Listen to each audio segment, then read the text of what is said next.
Hello friends, இன்றைக்கி நம்ம சேனலில் என்ன பார்க்க போகிறோன்னா ஒரு முக்கியமான ஜோதிட தாள்களை தான் பார்க்க போகிறோம். அது மட்டும் இல்லாமல் ஒரு ஆன்மீக பரிகாரத்தையும் பார்க்க போகிறோம். இந்த ஆன்மீக பரிகாரம் உங்களுக்கு ரொம்பவே தெரிஞ்சுக்க வேண்டிய பரிகாரம். அதனால் வீடியோவை ஃபுல்லாக பாருங்கள். ஏப்ரல் மாதத்தில் 2026 இப்போ இருக்குது. அதாவது 2026 ஆண்டு ஏப்ரல் மாதத்தில் இருக்கிறோம். இந்த ஏப்ரல் மாதத்தில் ஏப்ரல் 14ஆம் தேதி ஒரு பயங்கரமான நாளாக வருது. அன்றைக்கி என்ன அப்படின்னு பார்த்தீங்கன்னா, தமிழாண்டு பிறந்ததுக்கு பின்னாடி வரக்கூடிய ஃபஸ்ட்டு சித்திரை மாதத்தில் ஃபஸ்ட்டு திருவிழா. ஸோ அது என்ன அப்படின்னு பார்த்தீங்கன்னா அமாவாசை. நிறைஞ்ச இந்த அமாவாசை வரக்கூடிய அன்னைக்கு கிரகங்கள் நிறைஞ்ச மாதிரி அமைகிறது. அதனால் ஒவ்வொரு ராசிக்காரங்களுக்கும் கிரகங்களால் தலையெழுத்து மாறும்.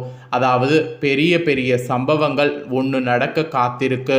அந்த சம்பவங்கள் என்ன நடக்க போகுது அப்படிங்கிறத தான் ஒவ்வொரு ராசிக்காரங்களுக்கும் பலன்களாக ஷேர் பண்ணிட்டு வரேன். அதில் இன்றைக்கி இந்த வீடியோவில் மிதுன ராசிக்காரங்களுக்கு ஷேர் பண்ண போகிறேன். மிதுனம் ராசியில் பிறந்த நேயர்கள் இந்த ஒரு வீடியோவை ஸ்கிப் பண்ணாமல் பாருங்கள். உங்கள் ராசிக்கு கிரகங்களால் இனி என்ன நடக்கும் அப்படிங்கிறத தெரிஞ்சுக்குங்க. கிரகங்களால் இப்படி பெரிய சம்பவம் நடக்கிறதே இது தடுக்க முடியாதா அப்படின்னு கேட்டிங்கன்னா கண்டிப்பாக தடுக்க முடியாது. ஆனால் உஷாராக இருந்து தப்பிக்கொள்ளலாம். ஸோ உஷாராக இருந்து தப்பிக்கொள்ளணும் அப்படிங்கிற நோக்கத்தினால தான் இன்றைக்கி இந்த வீடியோவில் பலன்களை ஷேர் பண்ண போகிறேன். ஸோ கிரகங்களால் என்ன பலன் கிடைக்கும் அப்படிங்கிறத தெளிவாக இந்த வீடியோவில் மிதுன ராசிக்காரங்க தெரிஞ்சுக்குங்க. இது மிதுன ராசிக்காரங்களுக்கான ஸ்பெஷல் வீடியோ. ஸோ மிதுன ராசிக்காரங்க வீடியோவை ஃபுல்லாக பாருங்கள். உங்களுக்கான பலனை தெரிஞ்சு பலன் பெறுங்க. அதோடு சித்திரை மாதத்தில் வரக்கூடிய பௌர்ணமி சித்ரா பௌர்ணமிங்கிறது நம்ம எல்லாருக்குமே தெரியும். அந்த பௌர்ணமிக்கு இணையான ஒரு சிறப்பு அமாவாசைக்கும் இருக்குது. ஸோ சித்ரா அமாவாசை அன்னைக்கு ஆன்மீக ரீதியாக இந்த ஒரு பரிகாரம் செய்திங்கன்னா நீங்கள் நினச்ச காரியம் எதுவாக இருந்தாலும் அந்த காரியம் உங்களுக்கு நடக்கும். ஸோ அந்த காரியம் நடக்கிறதுக்கு என்ன பரிகாரம் செய்யணும் அப்படிங்கிறத தான் இந்த வீடியோவில் சொல்ல போகிறேன். முதல்ல சித்திரை அமாவாசையில் செய்யக்கூடிய பரிகாரத்தை தெரிஞ்சுக்குங்க. அதுக்கப்புறம் கிரகங்களால் உங்களுக்கு என்ன நடக்கும் அப்படிங்கிற பலன்களை அதிரடியாக இந்த வீடியோவில் பார்க்கலாம். சித்திரை மாதத்தில் அமாவாசை தினமானது ஏப்ரல் மாதம் 17ஆம் தேதி வெள்ளிக்கிழமை வர இருக்குது. இந்த வெள்ளிக்கிழமை வரக்கூடிய அமாவாசை திதியை சரியாக பயன்படுத்தினால் உங்களுடைய வாழ்க்கையில் இருக்கக்கூடிய தீராத பிரச்சனையை சுலபமாக தீர்த்து விடலாம். அதற்கான ஒரு எளிய பரிகாரத்தை தான் இந்த வீடியோவில் நான் உங்களுக்கு சொல்ல போகிறேன். ஸோ இந்த பரிகாரம் செய்ய ஒரு முக்கியமான பொருள் கொண்டு நீங்கள் முன்கூட்டியே வீட்டில் வைக்க வேண்டும். அதற்காக தான் முன்கூட்டியே இந்த பரிகாரத்தை இப்போ உங்களுக்கு சொல்கிறேன். இந்த பரிகாரத்திற்கு நமக்கு தேவையான ஒரே ஒரு பொருள் என்னென்னா பனை ஓலை. ஆக்சுவலி கிராமப்புறங்களில் இது சுலபமாக கிடைத்துவிடும். நீங்கள் நகர்ப்புறங்களில் இருந்தீங்கன்னா யாரிடமாவது சொல்லி தான் இந்த பனை ஓலையை அமாவாசைக்குள் கொண்டு உங்களுடைய வீட்டில் வைக்க பாருங்கள். அமாவாசை அன்னைக்கு பரிகாரம் செய்ய வசதியாக இருக்கும். அமாவாசை அன்னைக்கு ஃபஸ்ட்டு உங்களுடைய முன்னோர்களுக்கு செய்ய வேண்டிய முதல் திதி தர்ப்பண படையல் வழிபாடுகள் எல்லாம் முடித்திருங்க. அதுக்கப்புறமேட்டு குலதெய்வத்தை வேண்டி பூஜையில் ஒரு விளக்கை ஏற்றி வைங்க. அதுக்கப்புறம் இப்போ நான் சொல்லக்கூடிய பரிகாரத்தை ஸ்டார்ட் பண்ணுங்க. வாங்கி எடுத்து வைத்திருக்கக்கூடிய பண ஓலையில் உங்களுடைய பிரச்சனையை ஒரு வரியில் எழுதணும். உதாரணத்திற்கு கடன் தீர வேண்டும் எழுதலாம், கடன் சுமை தீர வேண்டும்னு எழுதலாம், திருமணம் நடக்க வேண்டும்னு எழுதலாம், விரைவில் திருமணம் நடக்க வேண்டும்னு எழுதலாம், வேலை கிடைக்க வேண்டும்னு எழுதலாம், தங்கம் வாங்க வேண்டும், வீடு வாங்க வேண்டும்னு எழுதலாம், இல்லை வேறு ஏதாவது பர்சனல் பிரச்சனை இருந்தாலும் குறிப்பிட்ட அந்த பிரச்சனை விலக வேண்டும் என்று எழுதலாம். இப்படி உங்களுடைய வேண்டுதல் எதுவாக இருந்தாலும் அந்த பண ஓலையில் எழுத வேண்டும். முக்கியமாக இதில் ஒரு சிறப்பு என்னென்னா பண ஓலையில் எழுதியது யாருக்கும் தெரியக்கூடாது. அதனால் எழுதாத பேனாவில் பனை ஓலையின் மேலே நீங்கள் உங்கள் பிரச்சனையை எழுத வேண்டும். நீங்கள் எழுதியது அடுத்தொரு கண்களுக்கு தெரியக்கூடாது. உங்ககிட்ட எழுதாத பேனா இல்லை அப்படின்னா என்ன பண்ணுறதுன்னா அதுக்கு பதிலாக வேப்பங்குச்சி இருக்குல்ல அதில் எழுதுங்க, இல்லை நெல்லி மரத்து குச்சியில் எழுதுங்க, இல்லைனா மாதுளை மரத்து குச்சியில் எழுதுங்க. எழுதுறது உங்களுக்கே தெரியாது, அந்த மாதிரி தான் நீங்கள் எழுதணும். இது போல் ஏதாவது மரக்குச்சி பயன்படுத்தி கூட பண ஓலையில் உங்களுடைய வேண்டுதலை ஒரு வரியில் எழுதிடலாம். எழுதுனதை என்ன பண்ணணும்னா பூஜரையில் வைத்துடணும். அமாவாசை அன்னைக்கு பண ஓலையில் வேண்டுதலை எழுதி பூஜரையில் வைத்துட்டிங்கன்னா அடுத்த 15 நாள் அந்த ஓலை பூஜரையில் இருக்கட்டும். அடுத்து சித்ரா பௌர்ணமி திதி வரும். அன்னைக்கு இந்த நாளில் பண ஓலையை எடுத்து நிலைவாசலில் கட்ட வேண்டும். மீண்டும் நிலைவாசலில் கட்டினது 15 நாட்கள் அப்படியே இருக்கணும். 15 நாட்கள் அந்த பண ஓலை உங்கள் வீட்டு நிலைவாசலில் இருந்ததுக்கப்புறம் அடுத்து மீண்டு வரக்கூடிய அடுத்த மாதம் அமாவாசை நாளில் இரவு 9 மணிக்கு அந்த பனை ஓலையை எடுத்து வீட்டுக்கு வெளியே நெருப்பில் கொடுத்து விட வேண்டும். இதை நீங்கள் சரியான முறையில் பின்பற்றி செய்து முடித்து விட்டால் அந்த பண ஓலையில் என்ன விஷயத்தை எழுதி எடுத்தீங்களோ அந்த வேண்டுதல் நிச்சயம் நடந்துவிடும். இது ஆதி காலத்து பரிகாரம், ஒரு பெரிய பிரபல ஜோதிடரால் சொல்லப்பட்ட பரிகாரம். அதனால தான் உங்களோட இதை நான் ஷேர் பண்ணேன். செலவு எதுவுமே இல்லாமல் உங்களுடைய நன்மைக்காக மட்டுமே இந்த பரிகாரம் சொல்லியிருக்கேன். பண ஓலையை எடுத்து வர வேண்டும் என்பதற்காக முன்கூட்டியே இந்த பரிகாரமும் சொல்லிட்டேன்.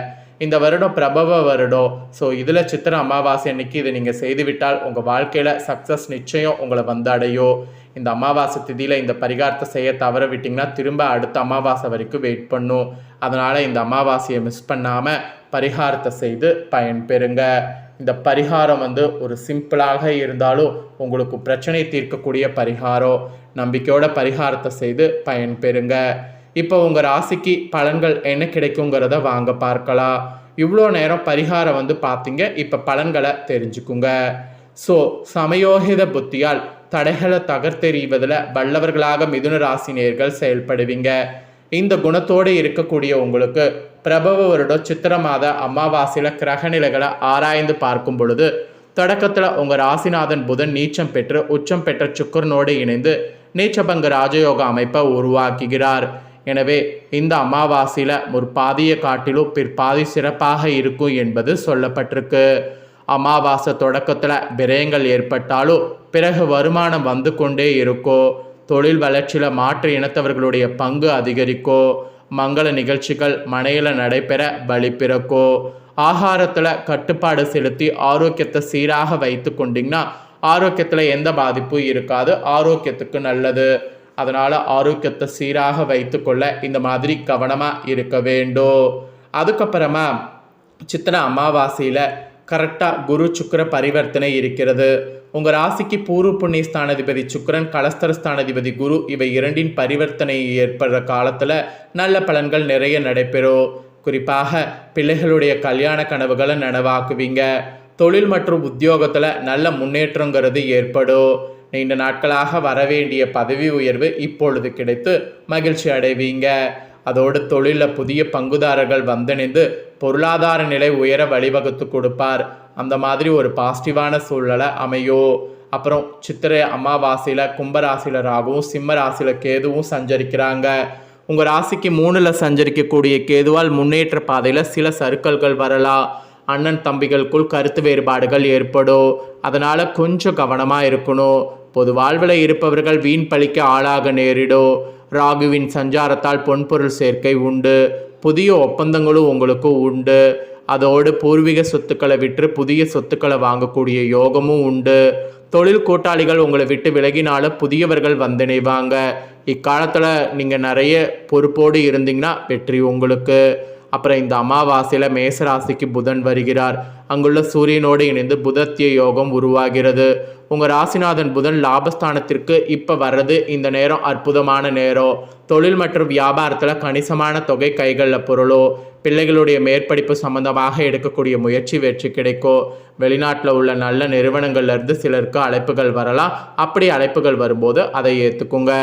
அப்புறம் சித்திரை அமாவாசையில் மிதுன ராசிக்கு குரு வருகிறார். இந்த குரு பயிற்சியின் விளைவாக அவருடைய பார்வை பதியக்கூடிய இடமெல்லாம் புனிதமடைகிறது. எனவே பிள்ளைகளுடைய எதிர்கால நலன் கருதி எடுக்கக்கூடிய முயற்சி வெற்றி கிடைக்கும். பிரச்சனைகள் ஒவ்வொன்றாக நல்ல முடிவிற்கு வரும். உங்களுக்கோ உங்கள் உடன்பிறப்புகளுக்கோ வரன்கள் முடிவாகாமல் இருந்தால் இப்பொழுது முடிவாகி மகிழ்ச்சி வழங்கும். அதோடு பூர்வீக சொத்துக்களை பங்கிட்டு கொள்வதில் இருந்த பிரச்சனையும் நீங்கும். தொழிலில் கூட வெற்றி நடை போட முடியும். ஆக மொத்தம் இந்த அமாவாசையிலிருந்து பொது வாழ்வில் இருக்கிறவங்களுக்கு ஆதாயம் தரக்கூடிய தொழில்கள் அதிகம் கிடைக்கும். வியாபாரம் மற்றும் தொழில் செய்பவர்களுக்கு வாடிக்கையாளர்களுடைய எண்ணிக்கை அதிகரிக்கும். உத்தியோகத்தில் உள்ளவர்களுக்கு இடமாற்றம் இனிமை தரும். அந்த விதத்தில் அமையும். கலைஞர்களுக்கு புகழ் கூடும். மாணவ மாணவிகளுக்கு நினைவாற்றல் பழிச்சிடும். பெண்களுக்கு சேமிப்பு உயரும். பயணம் பலன் தரும். ஸோ இதெல்லாம் தாங்க உங்களுக்கு பலன்கள் என்பது குறிப்பிடப்பட்டிருக்கு. குறிப்பிடப்பட்ட பலனையும் தெளிவாக இந்த வீடியோவில் ஷேர் பண்ணிட்டேன். ஷேர் பண்ணதை தெளிவாக இந்த வீடியோவில் தெரிஞ்சிருப்பீங்க. தெரிஞ்சதுக்கேற்ப நடந்து பயன்பெறுங்க. இந்த வீடியோ நீங்கள் இப்போ பார்த்து பயன்பெறுவது போல் உங்கள் ஃப்ரெண்ட்ஸ் ஃபேமிலியில் இருக்கிறவங்களும் பார்த்து பயன்பெறணும்னு நினச்சிங்கன்னா வீடியோ லைக் பண்ணி உங்கள் ஃப்ரெண்ட்ஸ் ஃபேமிலிக்கு ஷேர் பண்ணுங்கள். உங்கள் ஃப்ரெண்ட்ஸ் ஃபேமிலியில் இருக்கவங்களும் உங்களை போல் மிதுன ராசிக்காரங்களாக இருந்தாங்கன்னா பலன் பரிகாரங்கள் எல்லாமே தெரிஞ்சு பயன்பெறட்டும். ஸோ கண்டிப்பாக வீடியோ லைக் பண்ணி ஷேர் பண்ணுங்கள். உங்கள் ஃப்ரெண்ட்ஸ் ஃபேமிலியில் இருக்கவங்களும் இதே போல் நம்ம சேனலில் நிறைய அப்டேட்டான வீடியோ வரும். அதை எல்லாமே உடனுக்குடனே தெரிந்து கொள்ள மறக்காமல் நம்ம சேனலை சப்ஸ்கிரைப் பண்ணுங்கள், கூட பெல் பண்ண ப்ரெஸ் பண்ணுங்கள். ஃபஸ்ட் டைம் பார்க்குறவங்க அதை நீங்கள் பண்ணிட்டீங்கன்னா இனி நான் போகிற மற்ற அப்டேட்டான எல்லா வீடியோஸும் உடனுக்குடனே தெரிந்து கொள்ளலாம். ஸோ மறக்காமல் பண்ணுங்கள். நெக்ஸ்ட் இதே போல் சுவாரஸ்யமாக வேறொரு வீடியோவில் உங்களை சந்திக்கிறேன்.